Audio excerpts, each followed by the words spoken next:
નમસ્કાર વિદ્યાર્થી મિત્રો, કાલે આપણે જોયું હતું સંચાલકીય કાર્યની અંદર આયોજન અને વ્યવસ્થા તંત્ર. આજે આપણે જોવાનું છે કર્મચારી વ્યવસ્થા. કર્મચારી વ્યવસ્થા. તો એની અંદર જોઈએ કર્મચારી વ્યવસ્થાને કહેવાય સ્ટાફિંગ. શું કહેવાય? Staffing. Employees are arms and legs of unit. તો શું કહે છે? Employees are arms and legs of unit. તો કર્મચારી છે એ એકમના હાથ પગ છે, તેમ ઇંગ્લિશમાં તમને કીધું છે. એનું ભાષાંતર ગુજરાતીમાં એવું થાય, કર્મચારી એકમના હાથ પગ છે. ને ઉપર ગુજરાતી લખવું હોય તો તમે ટેક્સ્ટ બુક ઉપર લખી નાખજો, કર્મચારી એકમના હાથ પગ છે. ડોક્ટર જોર્જ ટેરી જણાવે છે કે કર્મચારી વ્યવસ્થાનો ઉદ્દેશ્ય સંતોષકારક અને સંતુષ્ટ કર્મચારી દળ ઊભું કરવાનો, જાળવી રાખવાનો અને વિકસાવવાનો છે. કર્મચારી વ્યવસ્થાનો ઉદ્દેશ્ય શું છે? તો કે સંતોષકારક અને સંતોષકારક અને સંતોષ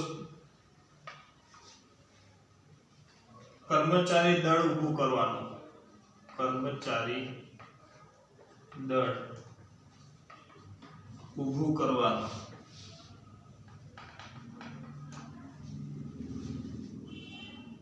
અલ્પવિરામ.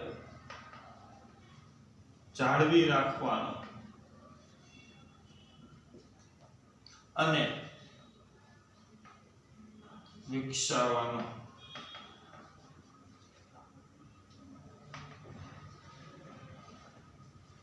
તો કર્મચારી વ્યવસ્થાનો ઉદ્દેશ્ય શું છે? સંતોષકારક સંતુષ્ટ કર્મચારી દળ ઊભું કરવાનો.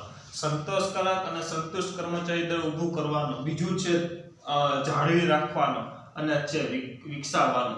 જાળવી રાખવાનું, કર્મચારીને જાળવી રાખવાની પ્રક્રિયા એ પણ એક સફળ આયોજનનો, સફળ સંચાલનનો એક સિદ્ધાંત છે. આપણા કર્મચારીને આપણે વ્યવસ્થિત સાચવીએ તો એ આપણો ધંધાનું એકમ છે એ વ્યવસ્થિત ચલાવી શકે અને ધંધાને મહત્તમ નફો અને ધ્યેય સિદ્ધિ પ્રાપ્ત કરાવી શકે. આપણે જો કર્મચારી વ્યવસ્થાને વ્યવસ્થિત રાખીએ, કર્મચારીઓને વ્યવસ્થિત રીતે માન આપીએ, એને આપણે પૂરું વળતર આપીએ, યોગ્ય વળતર આપીએ, તો આપણે એમાંથી કર્મચારી પાસેથી જ આપણે એમાંથી નફો મેળવવાનો હોય છે. એની પાસે કામ કઢાવીને આપણે આપણા ધંધાનો હેતુ સિદ્ધ કરવાનો હોય છે. તો આપણા ધંધાનો જે છે એ કાર્યભાર કર્મચારી ઉપર જ રહેલો હોય છે. તો આપણા કર્મચારી જો સંતુષ્ટ હશે, આપણા કર્મચારી આપણાથી સંતોષકારક હશે, તો આપણો ધંધો વિકસવાનો ચાન્સીસ કેવા હોય તો વધારે હોય છે અને કર્મચારી પણ જળવાઈ રહે છે. જ્યાં એકમ હોય ત્યાં કર્મચારી હોય. જ્યાં એકમ હોય ત્યાં કર્મચારી હોય. કર્મચારી વિનાનું એકમ એ આત્મા વિનાનું હાડપિંજર જેવું છે. તો હાડપિંજર શરીરની અંદર શું હોય તો કે હાડપિંજર હોય અને આત્મા હોય. જો કર્મચારી ન હોય તો ખાલી હાડપિંજર જેવું લાગે. એકમ છે એ ખાલી હાડપિંજર જેવું લાગે. એકમ છે ખાલી પિંજરા જેવું લાગે. કોઈ પણ એકમની પ્રવૃત્તિનો અંતિમ આધાર તો કર્મચારી ઉપર જ રહેલો છે. કોઈ પણ એકમની પ્રવૃત્તિનો આધાર છેલ્લે કોની ઉપર હોય તો કર્મચારી પર. એના કર્મચારી જો નિપુણ હશે, કામગીરી સારી બજાવતા હશે, તો ધંધો છે એ ટોચ લેવલે પહોંચશે. યોગ્ય જગ્યાએ, યોગ્ય સમયે, યોગ્ય સંખ્યા, યોગ્ય લાયકાત ધરાવતા કર્મચારીઓની ભરતી, પસંદગી, તાલીમ, બદલી, છૂટા કરવા, નિવૃત્ત તેમજ તેમના માટે કલ્યાણકારી પ્રવૃત્તિને લગતી વિચારણા સાથે કર્મચારી વ્યવસ્થા સંબંધ ધરાવે છે. તો કઈ પ્રવૃત્તિ છે? તો કર્મચારી પર છે યોગ્ય જગ્યાએ,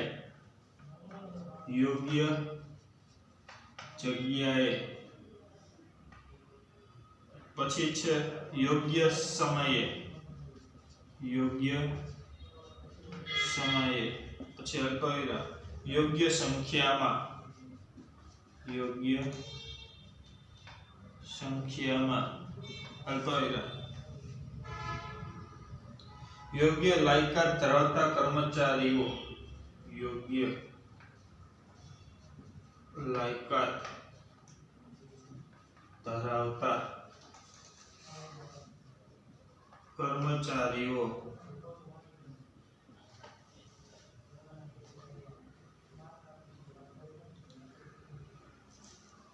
ની ભરતી પસંદગી તાલીમ બદલી બઢતી છૂટા કરવા નિવૃત્તિ તથા તેમના માટે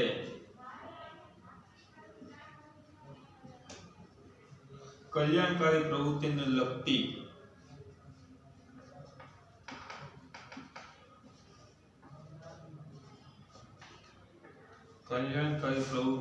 લગતી વિચારણા સાથે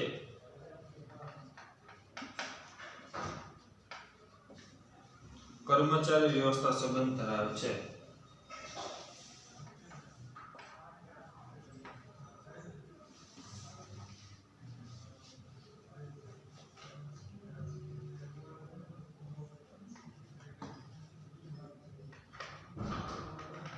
તો શું છે?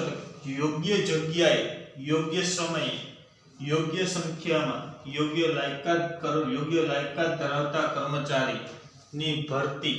પહેલા યોગ્ય જગ્યાએ, કઈ જગ્યામાં આપણે કર્મચારીની જરૂર છે તે યોગ્ય જગ્યા, યોગ્ય સમયે, કયા સમયમાં કર્મચારીની જરૂર છે તો એ યોગ્ય સમયે, યોગ્ય સંખ્યામાં કેટલા કર્મચારીની જરૂર છે તો યોગ્ય સંખ્યામાં, યોગ્ય લાયકાત ધરાવતા કર્મચારી એટલે કયા પ્રકારના કાર્ય માટે કઈ લાયકાત જરૂરી છે, કયા પ્રકારના લાયકાત જરૂર છે એના માટે.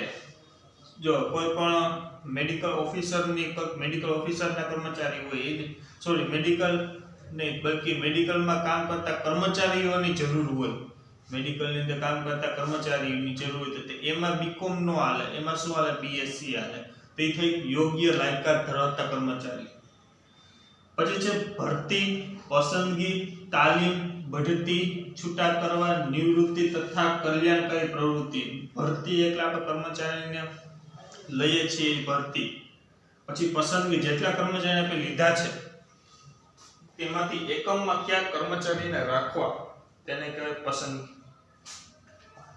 પછી જે આ પસંદ પામેલા કર્મચારી છે એ પસંદ પામેલા કર્મચારીઓની તાલીમ. પછી જે તાલીમ પામેલ જે કર્મચારી છે એની બદલી,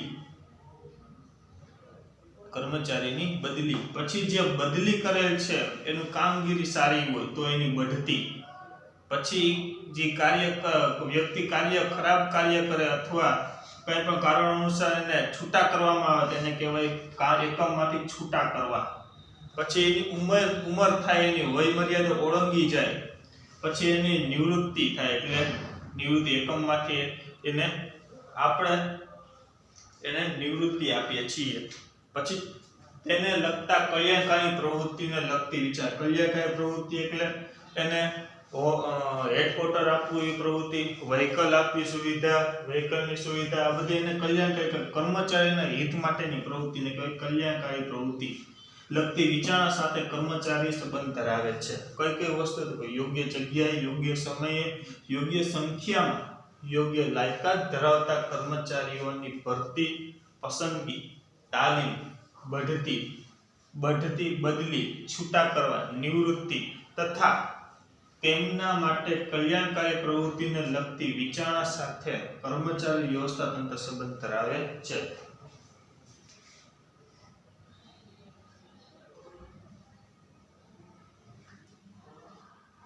કર્મચારીઓ સંતોષેલા હોય તો તેમનો ઉત્સાહ અને જુસ્સો વધે છે. કર્મચારીને જો આપણે સંતોષ આપીએ તો ઉત્સાહ અને જુસ્સામાં વધારો થાય છે, અને જો ઉત્સાહ અને જુસ્સામાં વધારો થાય તો એકમનો ધ્યેય છે એ સિદ્ધ થાય છે. તેથી એકમની ઉત્પાદકતા અને કાર્યક્ષમતા વધે છે. જો ઉત્સાહ અને જુસ્સો વધારે હોય તો વ્યક્તિ છે એ જુસ્સામાં વધારે કાર્ય કરવાનું, ઉત્પાદન વધારે કરવાનું છે.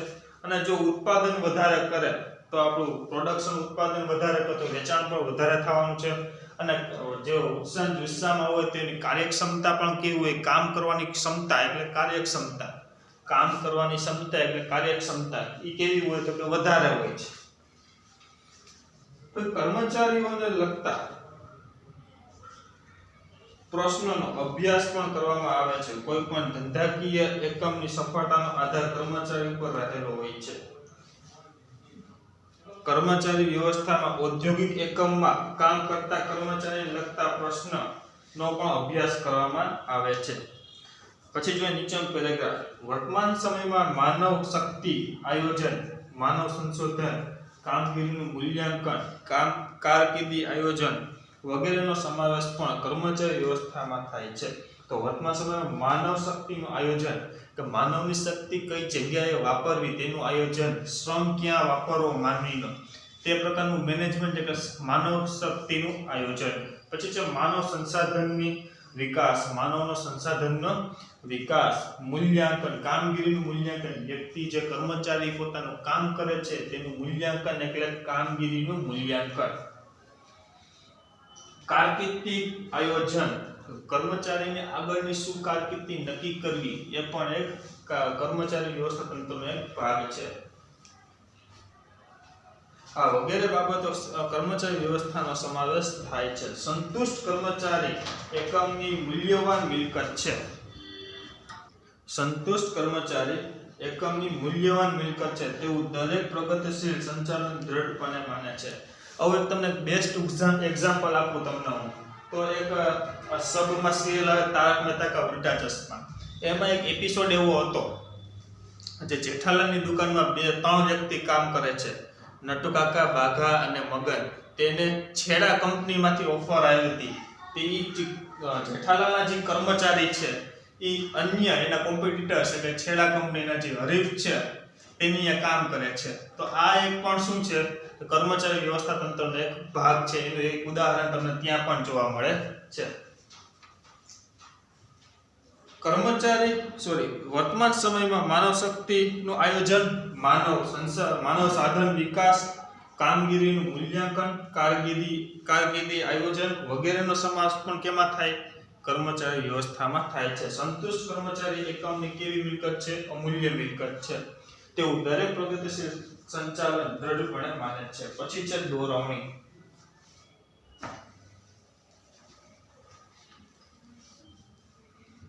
કર્મચારી વ્યવસ્થાપન ઇંગ્લિશમાં કહેવાય શું? સ્ટાફિંગ.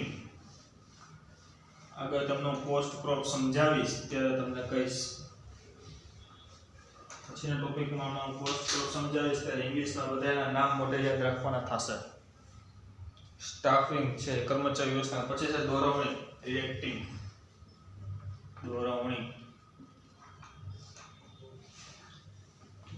દોરવણી એટલે શું? કર્મચારીને ધ્યેય પૂર્તિ માટે માર્ગદર્શન આપવું અને તેના ઉપર દેખરેખ રાખવી એટલે દોરવણી. 1 માર્કનો પ્રશ્ન જવાબ. કર્મચારીઓને ધ્યેય પૂર્તિ માટે માર્ગદર્શન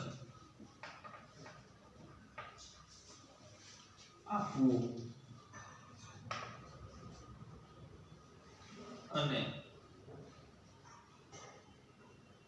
તેમના પર દેખરેખ રાખવી એટલે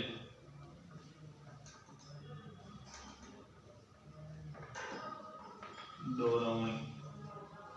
તો કર્મચારીઓની ધ્યેય પૂર્તિ માટે માર્ગદર્શન આપવું અને તેમના પર દેખરેખ રાખવી એટલે દોરવણી. કર્મચારીને ધ્યેય પૂર્તિ માર્ગદર્શન આપવું, એને માર્ગદર્શન આપવાની પ્રક્રિયાને શું કહેવાય?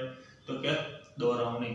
પિક્ચરમાં ડાયરેક્ટર હોય, ડાયરેક્ટર શું આપતો હોય? તો કે દોરવણી આપતો હોય.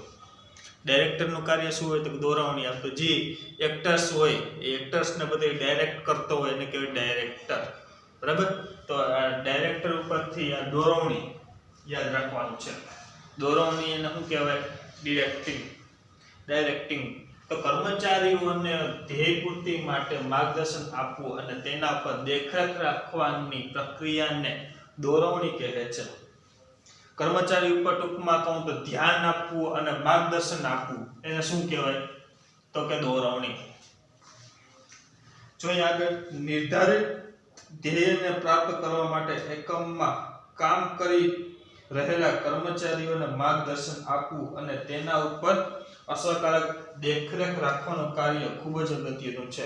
જે આપણા એકમમાં કર્મચારી કામ કરતા હોય તેની ઉપર દેખરેખ રાખવી અને જરૂર જણાય ત્યાં સલાહ સૂચન પણ દેવી અને માર્ગદર્શન દેવું એને કહેવાય છે દોરવણી. તો આ દોરવણી કાર્ય પણ ખૂબ જ જરૂરી છે.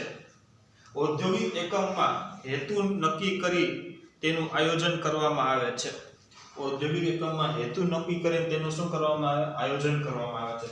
જે હેતુ આપણે નક્કી કર્યો છે એ હેતુને લગતું આયોજન કરવામાં આવે છે. જો હેતુને લગતું આયોજન છે એ હેતુને લગતું ન હોય તો ધંધાનો જે નિશ્ચિત જે ધ્યેય છે એ સિદ્ધ થતો નથી. જે હેતુ જે આપણે નક્કી કરીએ એ નક્કી કરેલ હેતુ કેના આધારે હોવો જોઈએ? તો આયોજન જે આપણે નક્કી કરી તો આયોજન કોના આધારે હોવું જોઈએ? તો કે હેતુ આધારે હોવું જોઈએ. આદર્શ વ્યવસ્થા તંત્રની રચના થાય છે. માલ સામાન અને યંત્રોની ખરીદી થાય. કર્મચારીઓની નિમણૂક કરવામાં આવે, પરંતુ જ્યાં સુધી અધિકારીઓ તેમના હાથ નીચે કામ કરતા કર્મચારી કે કામદારને કામ કેવી રીતે કરવું તેનું માર્ગદર્શન જો પૂરું ન પાડે તો ઉપરોક્ત બધા જ પ્રયત્નો નકામા નીવડે છે. શું થાય કે વ્યવસ્થા તંત્ર પણ રચાય છે. માલ સામાન અને યંત્રની ખરીદી પણ થાય છે. કર્મચારીની નિમણૂક પણ થાય. જો આ બધી વસ્તુ થાય છે પણ જો અધિકારી છે પોતાના કર્મચારીઓને કામ કેમ કરવું એનું માર્ગદર્શન ન આપે તો બધું કાર્ય છે એ નકામું થઈ ગયું. કોઈ મશીનરી હોય, એક ઉદ્યોગ છે એની અંદર મશીનરી હોય, એની બધી વસ્તુ છે, વ્યવસ્થા તંત્ર પણ છે. એક ઉદ્યોગ મોટો ઉદ્યોગ છે, એ ઉદ્યોગની અંદર જાજી બધી મશીનરી પણ છે અને એમાં રો મટીરીયલ કે કાચો માલ પણ ઘણો છે. હવે એના અધિકારી જે છે એ કર્મચારીની મશીનને કેમ ચલાવવું એ જ ન શીખવાડે તો આગળ ઉત્પાદન થવાનું છે? તો કે નહીં. તે મશીનને શીખવાડવા માટે પણ શું આપવું પડે? તો કે દોરવણી આપવી પડે, માર્ગદર્શન આપવું પડે છે. તો એ માર્ગદર્શન છે એ ધંધા માટે ખૂબ જ ઉપયોગી સાબિત થાય છે. દોરવણી વગર સંચાલનના અન્ય કાર્ય નિર્થક બને છે. તો જે મેં તમને ઉદાહરણ આપ્યું ફેક્ટરીનું, જે ઉદ્યોગનું, એની અંદર એટલું રો મટીરીયલ છે, એટલી મશીનરી મોંઘી છે, પરંતુ જો માર્ગદર્શન ન આપ્યું હોય અને જો કામ કરતા જ ન આવડતું હોય તો આ બધી વસ્તુ છે નિર્થક નીવડે છે, એટલે કે ખોટી નીવડે છે.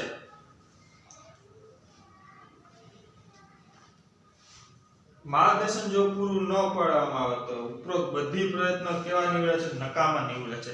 દોરવણી વગર સંચાલનનું અન્ય કાર્ય નિર્થક નીવડે છે. દોરવણીના કાર્યમાં તાબેદારોને માર્ગદર્શન પૂરું પાડવું, દેખરેખ રાખવી, હુકમો કે સૂચનો પૂરા પાડવા, કામનું નિર્ધારણ કરવું, કામદારોને પ્રેરણા આપવી, નેતૃત્વ પૂરું પાડવું વગેરેનો કાર્યનો સમાવેશ થાય છે. કયા કાર્યનો સમાવેશ થાય છે? તો આપણે જોઈએ, પેલું છે માર્ગદર્શન પૂરું પાડવું. માર્ગદર્શન પૂરું પાડવું. પછી બીજું તમને આપ્યું છે હુકમો કે સૂચનો પૂરા પાડવા. હુકમો કે સૂચનો પૂરા પાડવા.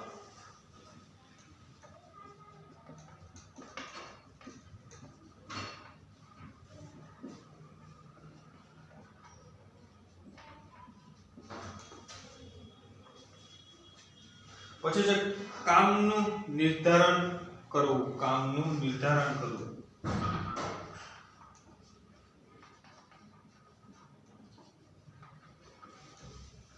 કામદારોને પ્રેરણા આપવી. કામદારોને પ્રેરણા આપવી.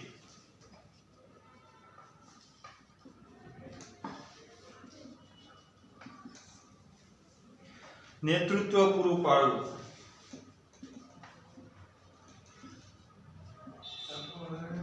નેતૃત્વ પૂરું પાડવું વગેરેના કાર્યોનો સમાવેશ થાય છે. જો માર્ગદર્શન પૂરું પાડવું, કર્મચારીઓને માર્ગદર્શન આપવું, પછી એની ઉપર હુકમો કે સૂચનો કરવા. જો કર્મચારી પર હુકમો કે સૂચનો કરવામાં ન આવે તો કર્મચારીઓ નવરા બેઠા રહે છે અને ઉત્પાદન થતું નથી, જેથી જે સંચાલનના જે કાર્યમાં અવરોધો ઊભા થાય છે. પછી કામનું નિર્ધારણ કરવું. કામનું નિર્ધારણ કરવું કે જે કામ આપ્યું છે એની વિચારણા કરવી, એની કામ ઉપર નિર્ધારણ કરવું. પછી છે કામદારોને પ્રેરણા આપવી. કામદારોને યોગ્ય પ્રેરણા આપવી અને નેતૃત્વ પૂરું પાડવું. એટલે આપણે કામદારોને નેતૃત્વ આપવું જોઈએ, જેથી કરીને તેને કર્મચારીઓને કામ કરવાની ખબર પડે, કઈ રીતે કાર્ય કરવું તે બધી વસ્તુની એને ખબર પડે. પછી દોરવણી છે એ ધંધાની દરેક સપાટીએ અને સતત ચાલતી પ્રવૃત્તિ છે. દરેક સપાટી પર અને સતત ચાલતી પ્રક્રિયા છે. તો દોરવણી છે એ દરેક સપાટી અને સતત ચાલતી પ્રક્રિયા છે. તો આ રીતે તમારો તો દોરવણી અંગેનો કન્સેપ્ટ. તો મિત્રો આજે આપણે જોયું કર્મચારી વ્યવસ્થા અને દોરવણી વિશે. નેક્સ્ટ લેક્ચરમાં આપણે જોવાનું છે અંકુશ વિશે. તો આજે આપણે અહીંયા સુધી રાખીશું. નેક્સ્ટ લેક્ચરમાં ફરી મળીશું. ત્યાં સુધી જય હિન્દ, જય ભારત.